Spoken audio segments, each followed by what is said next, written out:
Bonjour à tous et merci de regarder RTI 1. C'est l'heure du flash d'information. Afin d'intensifier la coopération entre la Côte d'Ivoire et le Libéria dans plusieurs domaines tels que l'agriculture, le président libérien a visité vendredi le Centre national de recherche agronomique.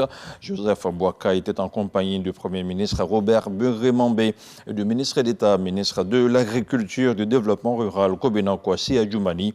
Au terme de sa visite, Joseph Nyoma Boakai a promis mettre tout en œuvre pour que les chercheurs des deux pays travaillent ensemble dans l'intérêt de leurs populations respectives. Il a par ailleurs évoqué sa volonté d'étendre la coopération entre les deux pays à d'autres secteurs d'activité. Lors de son séjour au Maroc, la première dame de Côte d'Ivoire, Mme Dominique Ouattara, a visité jeudi un centre hospitalier. L'établissement sanitaire prend en charge gratuitement 40 enfants de la région ouest africaine, dont 10 enfants ivoiriens atteints de surdité. La première dame de Côte d'Ivoire a pu voir des enfants en situation d'apprentissage, en classe de français, en salle informatique et d'orthophonie. Le commentaire de Mahama Traoré.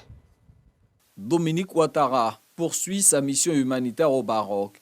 Ce jeudi, elle était au centre pour sourds et malentendants de Rabat, centre créé par la fondation Lalasma.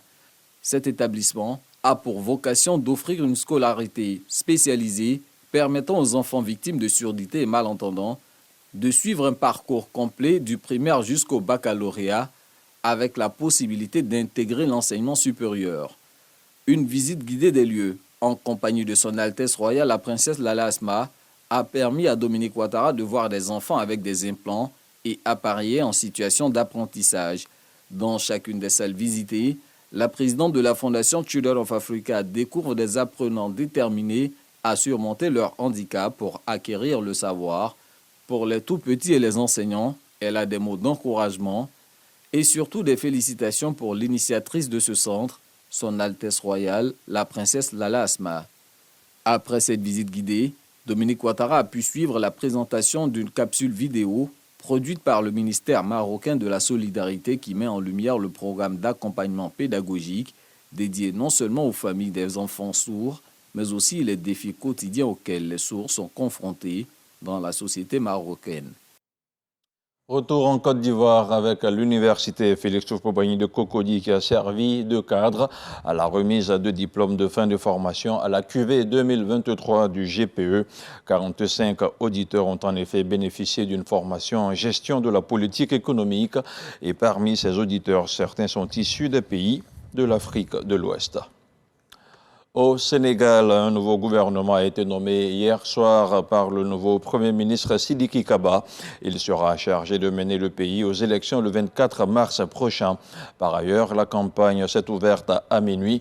Les candidats en ordre de bataille pour une campagne électorale extrêmement courte auront 14 jours au lieu des 21 prévus par la loi. Hors du continent africain, au Moyen-Orient, 15 drones tirés par les rebelles yéménites Houthis soutenus par l'Iran en mer Rouge et dans le golfe d'Aden ont été abattus par les forces américaines et alliées.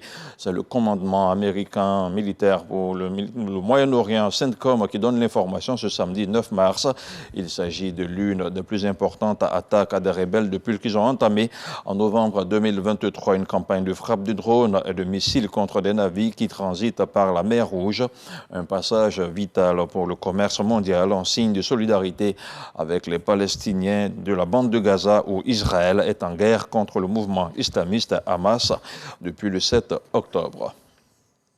Et puis les États-Unis et l'Union européenne ont annoncé vendredi 8 mars la mise en place d'un corridor maritime entre Chypre et Gaza. Un corridor pour acheminer de l'aide alors que la famine plane dans le territoire palestinien. Une initiative imaginée par les Émirats arabes unis. Mais à l'ONU, on prévient qu'acheminer de l'aide via ce scénario reste difficile et ne sera pas la voie la plus directe face à la malnutrition et la déshydratation qui menacent des Gazaouis. Les parachutages d'aide sont reconnus trop inefficaces et dangereux. 5 personnes ont été tuées vendredi et 10 autres blessées par la chute de colis. L'info revient à 13h sur RTI 1.